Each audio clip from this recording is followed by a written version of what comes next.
Qınağəli Azərbaycanın virtual ictimai qınaq hərəkatının bir qəhrəmanıdır. Yəni, bu virtual bir hərəkatdır və bu şəxs də virtual, real bir personajdır. Qınağəli nə edir? Bu, sadəcə qınıyır. Gördüyü həyatında maraqlı və yaxud da ki, onu narahat eləyəcək, xoşlamadığı, nə bilim, narahat eləyəcək, istənilən bir məsələni qınıyır. Qınağəli bundan üçün çox sadə bir, misal üçün, vaxtım yoxdur bəhanəsini tez-tez işlədənləri qınıyıram, məsəl üçün. Və yaxud da ki, keçidlərdə, parklarda əlil və uşaq arabaları nəzərə almayanları çox kəskin formada qınıyıram. Və s. və s. Niyə məhz qınaq? Niyə məhz qınaq? Qınağəli bunu kəşf eləməyib. Bu, əsrlər boyu olan bir şeydir. Azərbaycan leksikonda həmişə olub. Çoxlu sinonimlər də var. İnsanlar həmişə nələrsə qınıyıblar. Amma nədənsə son zamanlar insanlar pessimizmdənmi və yaxud da ki, digər hansı bir hadisədənmi rastlaşdıqları şeyləri ürəklərinin içində qınıyırlar və onu cəmaatla bölüşmürlər. Yəni, fikirləşirlər ki, bununla narazıdırlar. Amma nədənsə deməkdən çəkinirlər. Belə olan halda Qınağəli məhz bu qınaq hissini ortaya qoyaraq çalışdı ki, insanlar bu qınaqlara reaksiya versinlər, insanlar bunları müzakirə etsinlər və bu qınaqlar müəyyən bir səs salsın. Eyni zamanda Qınağəli çox gözəl bilir ki, qınamaq insanın ömrünü uzadır. İnsan qınağını içində saxlayanda bunun ömrünü qısaldır. Ona görə də mütləq bu sözlər demək lazımdır. Eyni zamanda qınamamaq ürək damar xəstəliklərinin riskini artırır. Çox sadə bir, bu bir PR eksperimenti idi, belə kobud desək. Və belə bir məqsəd qoyduq qarşımıza ki, elə bir şey eləyək ki, insanlar cümlələr yazsınlar və hamısı sonunda qınıyıram ifadəsindən bitsin. Belə bir sadə bir məqsədimiz var idi. Çox sadə, yəni belə bir əlahətdə bir şey eləmək istəmirdik. Və bunun üçün, yəni indi baxacaq ki, bunu nətər elədik. Və təbii ki, bunun üçün açdıq xüsusi Facebook səhifəsi, Twitter hashtag hazırladıq, onu təbliğ elədik falan. Və gəlin onda mən bir özüm marketing sahəsində işləyən adam kimi bəzi şeyləri biraz rəqəmlə qiymət verməyə xoşlayıram. Qınağəlinin Facebook səhifəsi təqribən 40 gündən biraz çoxdur ki var. 40 gün ərzində 4200-dən çox Facebook like qazandı. Aylıq bir ay ərzində səhifədə, Facebook səhifəsində baxışların sayı 287.000 dəfə posta baxılıb. Bu kifayət qədər bölün bunu hər ay üzrə günlərə, saniyələrə gör necə böyük bir rəqəm verir. Aylıq like və kommentlərin sayı isə 51.000. Bu o deməkdir ki, hər 50 saniyədə, gün ərzində 50 saniyədə bir dəfə olsun kimsə like edib və yaxud da ki, nəsə komment yazıb. 51.000 həqiqətən çox böyük bir rəqəmdir. Və Twitterdə və Facebookda qınıyıram hashtagi çox qısa bir zamanda günün, həftənin və ayın trendlərinə çevrildi. Bu ASTV-yə görə, yəni ki, görürsünüz, həftə ərzində qınıyıram hashtagi, hətta görün necə bir məsələləri bağlayaraq günün trendinə çevirə bilmişdi. Yəni, deməli, bir dənə haşiyə çıxım ki, ümumiyyətlə Twitter kimi belə ani sistem, belə qısa mikroblog sistemlərində, hansısa ki, ani yayılır. Onlarda trendə hadisələr, o hadisələr çevrilir ki, hansılar ki, müəyyən bir hadisədir, tutalım ki, nəsə bir tədbir baş verib, hamı o tədbirdən yazır falan və yaxud da ki, nəsə bir tədbir baş verib və yaxud da ki, nəsə bir xəbər var və s. və s. Amma qınıyıram, onlardan ən böyük fərqi odur ki, o nə xəbərdir, nə hadisədir, heç nədir. Yəni, belə deyək də, heç nədən yaradılmış bir trend. Yəni, bunun arxasında müəyyən bir hadisə, misal üçün götürək Qınağəlinin misal üçün da, arxasında müəyyən bir əsər, roman dayanmayıb ki, onun bir qəhrəmanıdır ki, onun cəmaat tanısın. Yəni, sırf olaraq virtual süni yaradılmış bir trend. Yəni, sonradan, yəni, arxasında bir hadisə dayanmayan. Və bu məsələ bir məsələ toxunmaq istəyirəm ki, misal üçün, bu yaxınlarda bir, bəzi uşaqlar var burada, misal üçün, Makazın bu yaxınlarda bir görüşü oldu. Orada bu Mak müəllim çıxış eləyəndə çıxışını mən özümü qınıyıram ifadəsindən başlamışdı.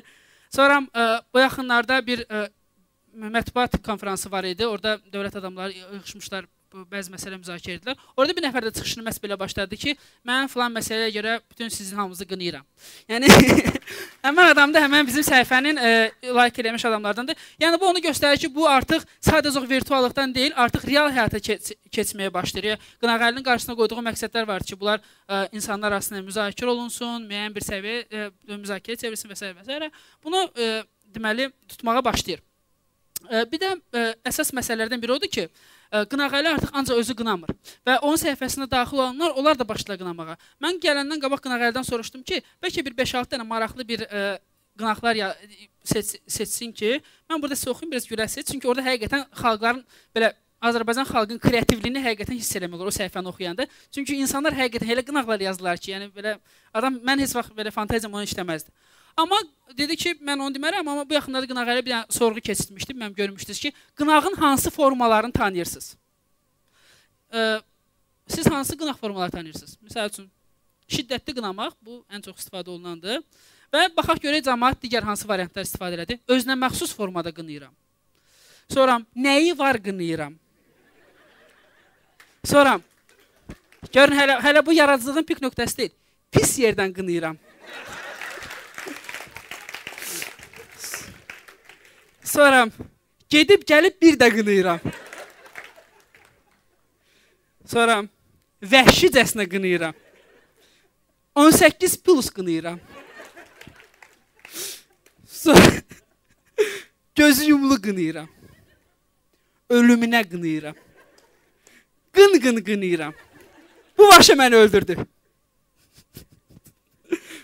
Hacı Balaya qınatdırıram.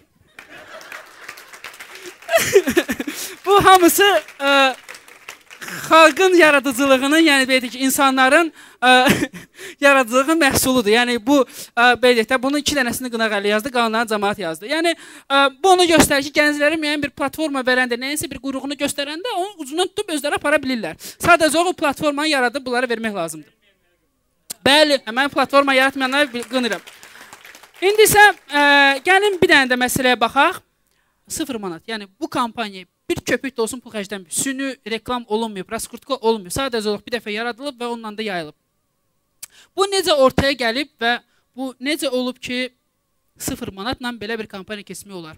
Mən hesab edirəm ki, bu yəqin ki burada gənclər yığışıblar, hər bir gəncin müəyyən bir ideyası var, onu yaymaq istəyir, nə bilim müəyyən bir gənclər təşkilatları var, kampaniya keçmək istəyirlər. Yəqin ki bu təcrübə olarsa maraqlı olar da, bu necə Qınağəli bunları eləyib. Qınağəlinin çoxlu biclikləri var. Gəlin istəyirsiniz, mən bir neçəsini sizinlə bölüşüm. Amma bundan qabaq gəlin bir Qınağəlidən bir stat gətirək. Paxılları qınayıram. Qınağəli paxıl deyil və o sizə öz sirlərini böləcək. Əslində qalanda birinci mən belə ümumi sayacağım şeylər, onlar belə deyək də, yəqin ki siz ola kitabdan zaten oxuya biləcəksiniz, bəlkə çoxunuz bunu bilirsiniz. Ona görə çox belə dərinə getməyəcəm, sadəcə belə üzdən sayacağım. Birincisi, fürsət, düzgün vaxt, fürsət və hazırlıq. Bunlar çox vacibdir, müəyyən bir şey eləmək üçün. Misal üçün, düzgün vaxt və fürsət məsələsində, yəqin ki, bəziləriniz türklərin bir kinosu var, orada ilk dəfə olaraq qınayıram ifadəsi o kinodan dəbə düşdü. Ondan sonra da Bulistan adlanan bir qrup var, İstanbulda oxuyan tələbələr, onlar bir dənə video hazırladılar. Yəni, bu qınayıramın, onların qınayıramdan bir əlaqəsi yoxdur əslində. Sadəcə olaraq, yəni, biz də o elə video yox, tam başqa bir video hazırlayırıq ki, qınayıram üçün, yəni Qınağəli üçün. Amma elə oldu ki, onlar bizdən qabaq video elədilər, düzdür, olan videosu tam ona aysır olmamışdı, bir kiçik bir hissəsində var idi elə bir epizod. Sadəcə o bir trendə çevrildi və siz artıq burada fürsəti dəyərləndirirsiniz, aha, bu söz artıq burada oynanılır və bu sözü tutub uzundan elə fırlatmaq olar. Bəli, misal üçün, təbii ki, bəlkə onların da belə bir trendi vardı, biz bir neçə gözlədik ki, görək onların başqa bir planı var, gördük, yoxdur, deməli, bu sahə artıq boşdur, biz ondan istifadə edə bilərik.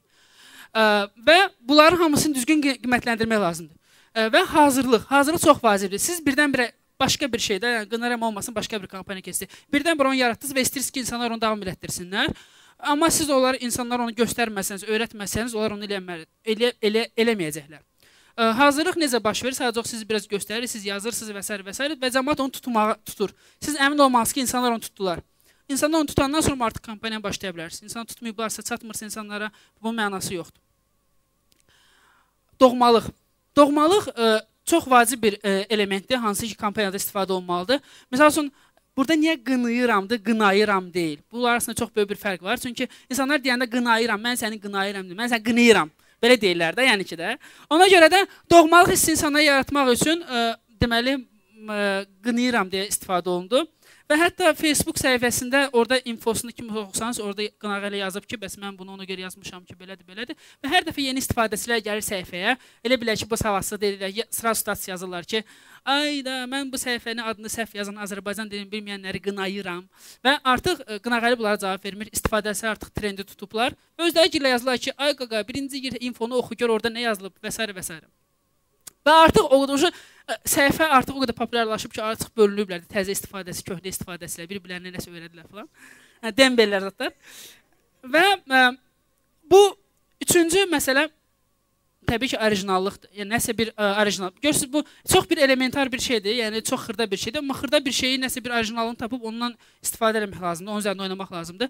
Orijinalın məsələsində bir dənə məsələ toxunum ki, qınayıramdan sonra belə trendlər yaratmaq bir növ dəbə düşdü və qısa müddət ərzində çox cəhdlər olundu.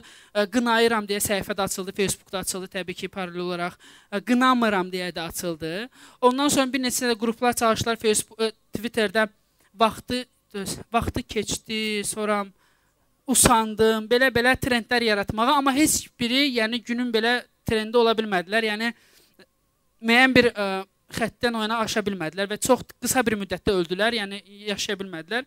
Bunun səbəbi o idi ki, onlar artıq nəyinsə kopyalamağa çalışırdılar. Yəni yəni tam biz nəyisə yazmağa cəhd eləyiriksə, siz tamam başqa bir şey eləməyə cəhd eləyin. Yəni ki, kopya yaradırsınızsa, insanlar artıq onu bilir ki, bu eləsi var, artıq buna istifadə edin, ikincisi lazım deyil.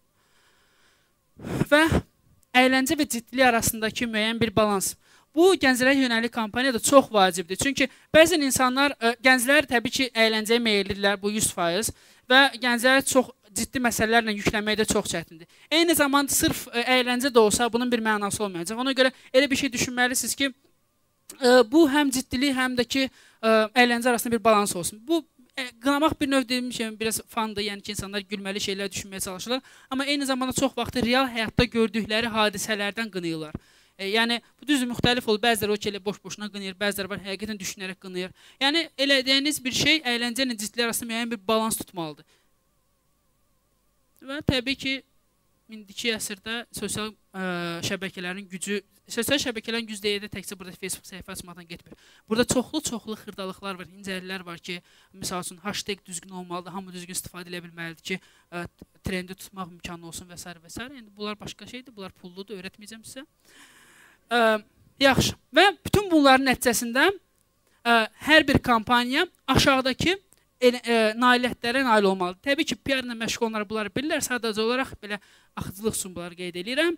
Birinci növbədə kampaniya özünə müəyyən bir diqqət cəlb eləməlidir. İkinci növbədə maraq oyatmalıdır insanlarda. Ondan sonra dəstək qazanmalıdır. Yəni, insanların dəstəyin qazanmalıdır ki, insanlar bu trendi davam elətdirə bilsinlər. Və dördüncü nə olmalıdır? Fəaliyyət, action.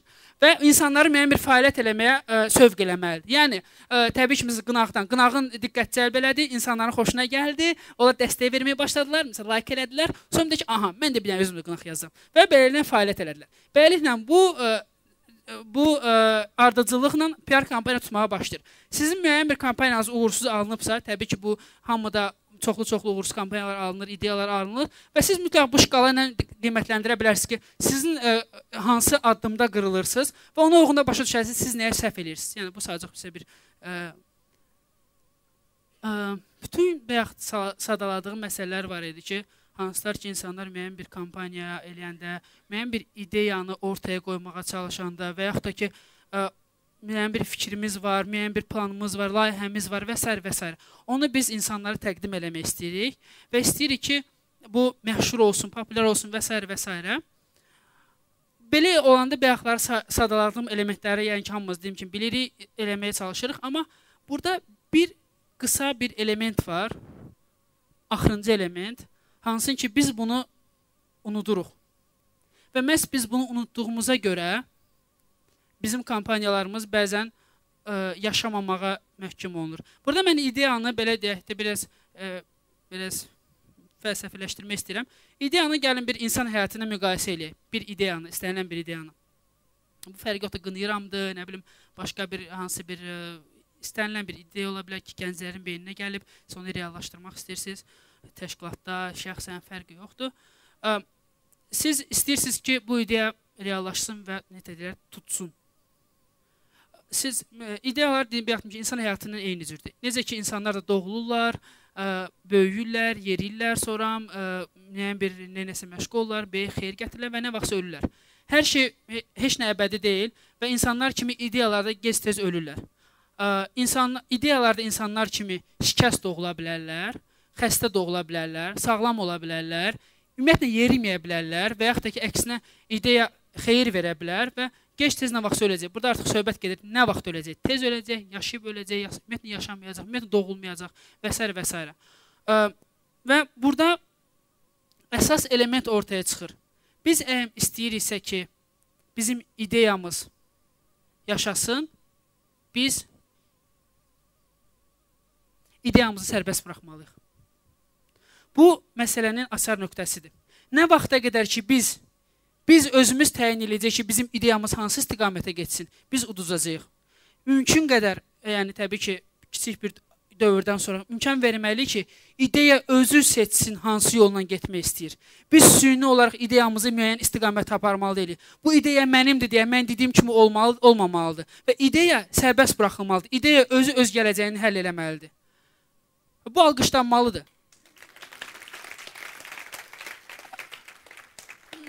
Bunu başa düşmək üçün belə qısa bir məsələdə tutalım ki, övladdır, ideya bizim bir övladımızdır, biz onu dünyaya gətirmişik və biz istəyirik ki, misal üçün, necə ki, övlad bütün zamanlar valideyn övladın yanında olarsa, ona bütün seçimləri o eləyəcəksə, övlad özü müstəqil ola bilməyəcək. Eyni zamanda ideyaya da müstəqilliyi vermək lazımdır. Qoy ideya özü seçsin, o hansı istiqamətə getmək istəyir. Yəni, misal üçün, mən sizə bir dənə misal göstərim. Mən bu səhnədə dayanmışam, ona görə yox ki, mən bu səhnədə dayanmaq istəyirəm. Ona görə ki, Qınağəli istəyir ki, mən burada dayanım. Yəni, biz ideyamızın istədiyi kimi olmalıyıq. İdeyalar bizim istədiyimiz kimi olmalıdır. Əgər siz bunu eləyə bilsəniz, onda həqiqətən sizin ideyalarınız, əgər yaşamağa məhkum ideyalarınız onlar yaşayacaq. Əgər ideyaları mütləq özünküləşdirsəniz, desəniz ki, bu mənim ideyamdır və mən istədiyim kimi olmalıdır, əks halda bu yaşamalı deyil, onda ideyalar kütləviləşməyəcək və bu sizdən uzağa getməyəcək. Əgər, misal üçün, Qınağəli kimi istəyirsə ki, o sizdən uzağa getsin, onda ideyalarınıza çalışın ki, müəyyən bir həyat verəsiniz. Və əgər siz ideyanıza